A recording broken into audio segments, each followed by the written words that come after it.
இலங்கை சிறைபிடித்துள்ள மீனவர்கள் மற்றும் அவர்களது படகுகளை மீட்க வேண்டும் என்று முதலமைச்சர் மு.க.ஸ்டாலின் மீண்டும் வலியுறுத்தியுள்ளார். இது தொடர்பாக வெளியுறவுத்துறை அமைச்சர் ஜெய்சங்கருக்கு அவர் எழுதியிருக்கும் கடிதத்தில் இலங்கை கடற்படையால் மீனவர்கள் கைது செய்யப்படும் சம்பவம் அதிகரித்து வருவதை சுட்டிக்காட்டினார்.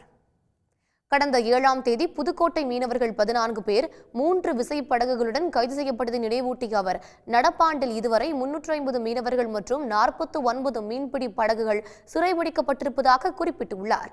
இதுவே கடந்த 6 ஆண்டுகளில் கைதான அதிகபட்ச எண்ணிக்கை என்று முதலமைச்சர் தெரிவித்திருக்கிறார்.